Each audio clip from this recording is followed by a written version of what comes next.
பிராணாயாமம் அப்படி மூக்கில் சளியை வச்சுட்டு பண்ணும்போது அந்த கிருமி பிரெயினுக்கு தான் போகும்.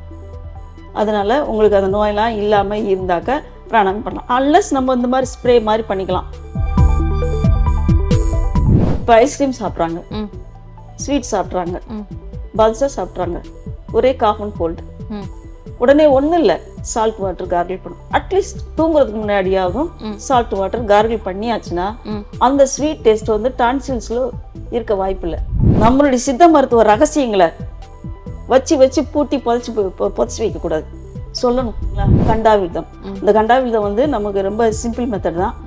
மூக்குலேருந்து நெஞ்சரைக்கு இந்த நுரையீரல் வரைக்கும் உள்ள சளிக்கு கண்டாவிரதம். கண்டாவிரதம்னு ப்ரிப்பரேஷன் இருக்கு, கடையிலாம் கிடைக்கும். சித்திரத்தை அதிமதுரம் எல்லாம் இருக்கிறதுனால நுரையீரல் இருக்க டிபி, தீராத ஆஸ்மா இதெல்லாம் போதுன்னு கொடுத்துருக்காங்க புக்கில். ஓகே, கண்டாவிரதம் மூட்டை மூட்டையாக கொய்யா பழத்தை பறிச்சுட்டு வந்து விற்கிறாங்க, சரிங்களா? நம்மளும் விரும்பி சாப்பிட்றோம். கொய்யா காய் தான் சாப்பிட சொல்லியிருக்காங்க சித்தர்கள். ஆமாம், கொய்யா கனி சாப்பிட்டா வாதப்பித்த கபப்பிணிகள் உற்பத்தி ஆகும் போட்டிருக்கு. இப்போ கையில் கசக்கணுன்னு கொஞ்சம் சாறு வரும், நல்ல ஸ்மெல் வருது. ஆமாம், இந்த சாறு வருது பார்த்தீங்களா? இந்த சாறு நல்லா புழிஞ்சு ஒவ்வொரு டிராப்பு, குழந்தையாகட்டும் பெரியவங்களாகட்டும், இந்த சாரை வந்து நம்ம புளியிற மெத்தடில் புழிஞ்சு மூக்குக்கு டிராப்ஸ் விட்டுக்கலாம். வளைஞ்சிருக்க மூக்கு தண்டை சரி பண்ணிடும்.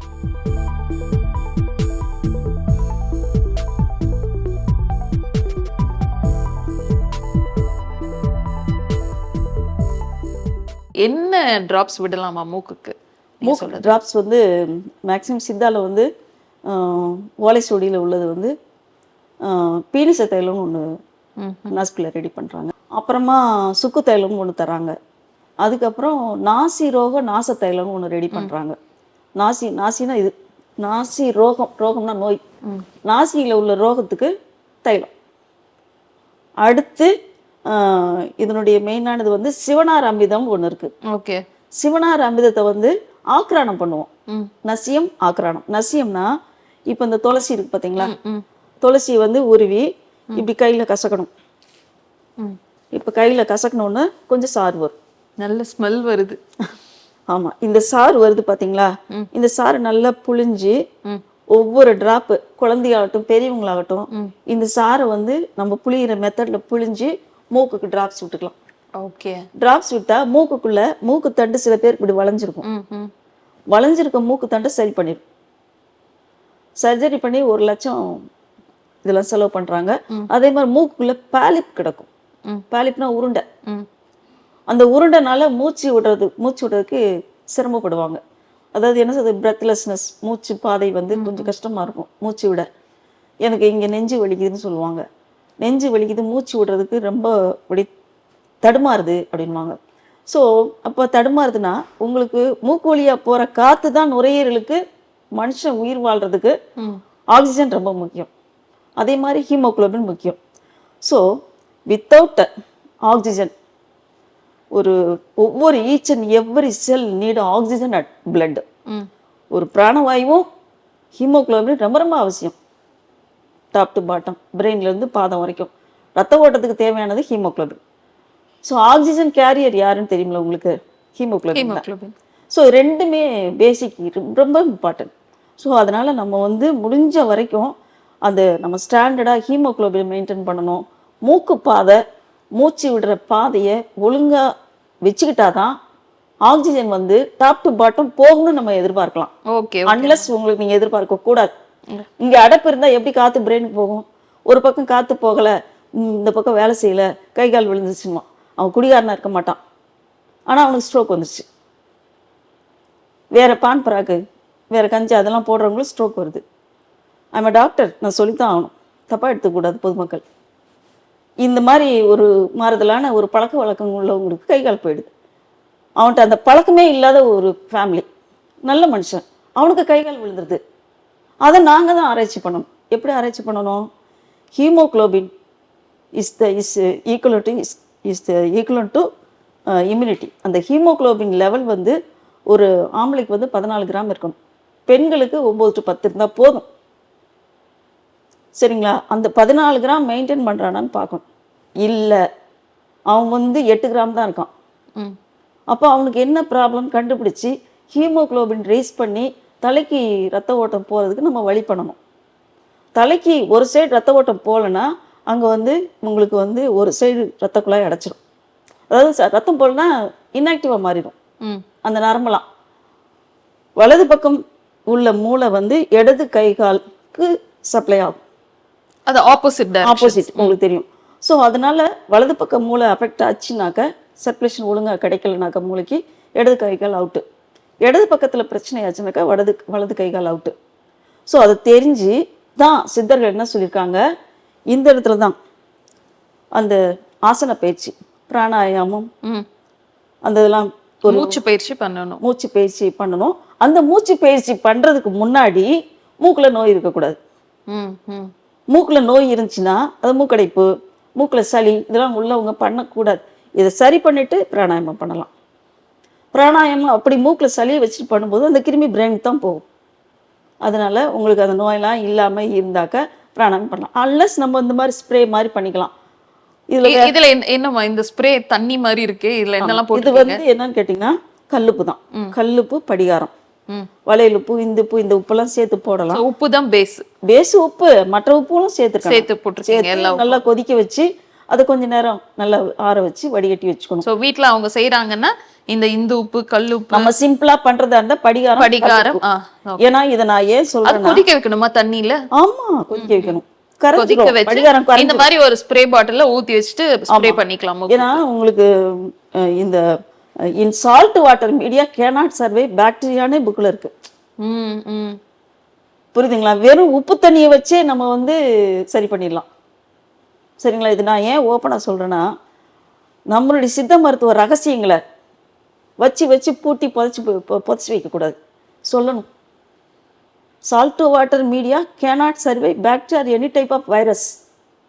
அப்படிங்கும்போது நம்ம வந்து இதை வந்து ரொம்ப ரொம்ப ஒரு பெரிய அருட்கொடையா, ஜஸ்ட் லைக் பூன், வரப்பிரசாதமா நினைக்கணும். கேட்டா வெறும் சால்ட் வாட்டர்ன்ற மாதிரி தான் இருக்கும் சொன்னா, ஆனா அதுதான் எல்லாத்துக்குமே. உப்பில்லா பண்டம் குப்பையிலேன்னு சொல்றோம். அந்த உப்பு இல்லைன்னா சாப்பிட முடியுமா?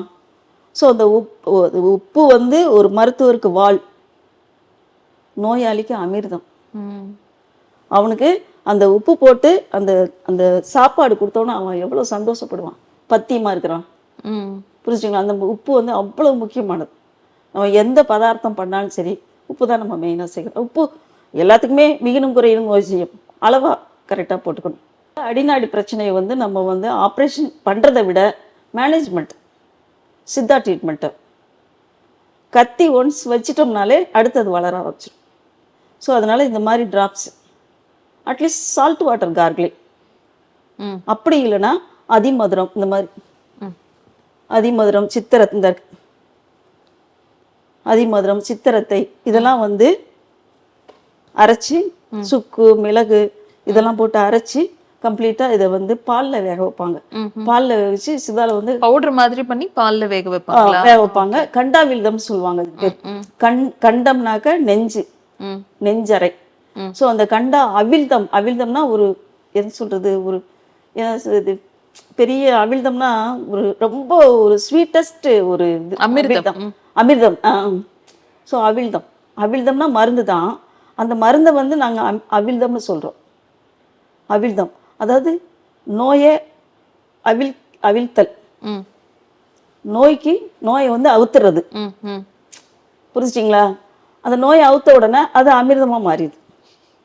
சரிங்களா? கண்டாவிழ்தம். இந்த கண்டாவிழ்தம் வந்து நமக்கு ரொம்ப சிம்பிள் மெத்தட் தான்.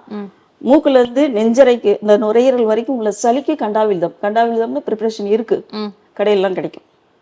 அது வாங்கி அவங்க முறைப்படி சாப்பிட்டாக்க அந்த சளியெல்லாம் குறைஞ்சிரும். அதே மாதிரி இந்த கண்டாவிழ்தத்துல அது சித்திரத்தை அதிமதுரம் எல்லாம் இருக்கிறதுனால கம்ப்ளீட்டா உங்களுக்கு வந்து என்ன சொல்றது, அதிமதுரம்ங்கிறது அதிமதுரம். அதாவது உங்களுக்கு கம்ப்ளீட்டா அந்த நுரையீரல இருக்க டிபி, தீராத ஆஸ்மா, இதெல்லாம் போதுன்னு கொடுத்துருக்காங்க புக்ல. கண்டாவிழ்தம். இது எப்படிமா இது பண்றது? அளவு ஏதாவது இருக்கா? இப்ப நீங்க சொல்றீங்களா இந்த சித்திரத்தை, அடிமதுரம் இதெல்லாம் வந்துட்டு பவுடர் ஆக்கி பால்ல, கொதிக்கிற பால்ல போட்டு இது பண்ணி சாப்பிடணும்னு சொல்லிட்டு ஏதாவது அளவு இருக்கா இதுக்கு? அளவு வந்து உங்களுக்கு இப்போ இதுல சுக்கெல்லாம் சேரும். அதுல அதான் சுக்கு பொடி பண்ணி கொண்டு வந்திருக்கேன். இந்த சுக்கு இதெல்லாம் வந்து ஒரு 100 கிராம் அல்லது 50 கிராம் வச்சுக்கோங்களேன். இப்ப சுக்கு 50 கிராம், அடிமதுரம் 50 கிராம், அதே மாதிரி இது சித்திரத்தை இதெல்லாம் வந்து ஒன்னொன்னும் 50 கிராம் எடுத்துக்கலாம். எடுத்து நல்லா இடிக்கிறது கூட நம்ம வந்து ஒரு இரும்பு இடிகருவின்னு ஒன்று இருக்கு, அதுல இடிக்கணும். இடிச்சு கம்ப்ளீட்டா அதை பவுடர் பண்ணி சலிச்சு மாவாக்கி அதுக்கப்புறமா நம்ம வந்து பால்ல வேக வைக்கலாம். பால்ல வேக வச்சுட்டு அதுல வந்து தேன் கலந்து இவ்வளவு நேரம் வேக வைக்கணும் அந்த மாதிரி ஏதாவது இல்ல, அது கொஞ்சம் வத்தணும் மேடம். கொஞ்சம் நல்லா இதுவா கொஞ்சம் அதெல்லாம் திப்பிலாம் வடிகட்டிடணும். வடிகட்டி வெறும் ஜூஸை மட்டும் திருப்பி அதை வந்து செடிமெண்ட் ஆக வைக்கணும். அந்த ஜூஸை மட்டும் திக் பண்ணி அப்புறமா தேன் கலந்து கொடுக்கணும். அப்பதான் அது அவிழ்தமா மாறும். இது தினம் குடிக்கலாமா? தினமும் சாப்பிடலாம். எல்லாத்துக்குமே ரொம்ப காயக்கல்ப மருந்து. அப்படி எவ்வளவு போடணும்? ஒரு டம்ளர் பாலுக்கு எவ்வளவு ஸ்பூன் போடணும்? பால்லாம் இல்லை மேடம், ஃபர்ஸ்ட் இதை வேக வைக்கணும். வேக வச்சு ஜூஸ் எடுக்கணும். கஷாயமா எடுத்த பிறகு தண்ணியில வேக வைக்கணும். தண்ணியில வேக வச்சு அதுக்கப்புறம் பால் கலக்கணும். பால்ல வேக வச்ச பிறகு ஓரளவு வடிகட்டினோம். வடிகட்டின பிறகு அதுக்கப்புறமா தேன் கலந்து வச்சுக்கலாம். கண்டாவி. இப்ப ஆவாரம் பூ இருக்கு. ஆவாரம் பூ என்ன இதுக்கு? அப்புறம் பழம் கொண்டு வந்திருக்கீங்க, கொய்யா, மாதுளை, வாழைப்பழம் கூட வச்சிருக்கீங்க. இதெல்லாம் என்ன இதுக்குமா? இது வந்து என்னன்னு கேட்டீங்கன்னா ஆவாரம் பூ. ஆவாரம் பூ மேனி. சரிங்களா? அதாவது இது மேக்சிமம் வந்து ஆக்சுவலா அந்த பூவே அழகுதானே. ஆமா, ஆவாரம் பூ. ஆமா. இந்த பூவை கஷாயம் போட்டு சாப்பிடலாம். சர்க்கரை வியாதிக்கு சிறந்த மருந்து. சாதாரணமாவே சாப்பிடலாம், தப்பு கிடையாது. பட் இது வந்து மெயினா சுகருக்கு கொடுக்குறாங்க. இதை வந்து அரைச்சி பவுடர் பண்ணி குளியல் பவுடர்ல சேர்க்குறாங்க. உடம்புக்கு. ஆமா, எஸ்பெஷலி டயபிட்டிஸ்க்கு நல்லா இருக்கும்னு சொல்றாங்க. அதே மாதிரி கொய்யா பழம், கொய்யா கனி, கொய்யானாவே கொய்யாத, அதாவது பறிக்காத. இப்போ காடுகளில் அந்த கிளிகள்லாம் பறவைகளே இப்போ இல்லை, சாப்பிட்றதுக்கு ஒன்றுமே கிடையாது. எல்லாம் வந்து பெரிய பெரிய மூட்டை மூட்டையாக கொய்யா பழத்தை பறிச்சுட்டு வந்து விற்கிறாங்க. சரிங்களா? நம்மளும் விரும்பி சாப்பிட்றோம். கொய்யா காய் தான் சாப்பிட சொல்லியிருக்காங்க சித்தர்கள். ஆமாம், கொய்யா கனி சாப்பிட்டா வாதப்பித்த கபப்பிணிகள் உற்பத்தி ஆகும் போட்டிருக்கு. அதை காய் வாட்டில் சாப்பிட்றது தான் நல்லது. ஏன்னா அது வந்து காய் வந்து உங்களுக்கு என்ன கேஸ் ட்ரபிள் வராது. இதில் ஒரு தோற்பு வந்து இரும்பு சத்தை உற்பத்தி பண்ணும். உள்ளே இருக்க கொட்டை இருக்குது பார்த்தீங்களா, அந்த கொட்டை வந்து கம்ப்ளீட்டாக மோஷன் ஃப்ரீயாக போகும். உள்ளே இருக்க சதை இருக்குது பார்த்தீங்களா, ஜஸ்ட் லைக் ஆன்டாசிட். குடல் புண்ணை ஆற்றும். குடல் புண்ணை ஆற்றக்கூடியது, இரும்பு சத்தை கூட்டக்கூடியது, பச்சையம் நிறைந்தது. பச்சை அயம், பச்சைன்னா அதாவது இன்ஸ்டன்ட் அயன். சரிங்களா? அதனால இது. அடுத்து வந்து மாதுளை. மாதுளம்பழம் வந்து மெயினாக இந்த டான்சில் ப்ராப்ளம் உள்ளவங்களாம் சாப்பிடக்கூடாது. எந்த பழம்னாலும் சாப்பிடலாம். இப்போது கெட் டுகெதராக போய் நம்ம எதுவும் லீவ்னா பிள்ளைங்களை கூப்பிட்டு போய் ஸ்நாக்ஸ் வாங்கி தரோம், ஐஸ்கிரீம் வாங்கி தரோம். இது வந்து நடைமுறை ஆயிடுச்சு. அப்படி இதை சாப்பிடாத அதை சாப்பிடாதுன்னு சொல்கிற காலம்லாம் இப்போ கிடையாது. அப்படியே சாப்பிட்டுட்டு டாக்டர்கிட்ட போனாலும் பரவாயில்ல சாப்பிடு அப்படின்ற காலம் தான் இது. அதனால நான் அதுக்கு ரெமடி ஒன்று சொல்லுவேன். எப்படின்னா, இப்போ ஐஸ்கிரீம் சாப்பிட்றாங்க, ஸ்வீட் சாப்பிட்றாங்க, பல்சா சாப்பிட்றாங்க, ஒரே காஃப் அண்ட் கோல்டு. உடனே ஒன்றும் இல்லை, சால்ட் வந்து சாப்பிட்டு முடிச்ச உடனே வீட்டில் அம்மா என்ன பண்ணணும், அம்மா அப்பாவும் பொறுப்பா சால்ட் வாட்டர் கார்கிள் பண்ணணும். அட்லீஸ்ட் தூங்குறதுக்கு முன்னாடியாகவும் சால்ட் வாட்டர் கார்கிள் பண்ணியாச்சுன்னா அந்த ஸ்வீட் டேஸ்ட் வந்து டான்சில்ஸ்ல இருக்க வாய்ப்பு இல்லை. ஏன்னா குழியா இருக்கும். சோ படுக்கிறதுக்கு முன்னாடி ஒரு தடவை வந்துட்டு என்னத்தினால் சால்ட் வாட்டர்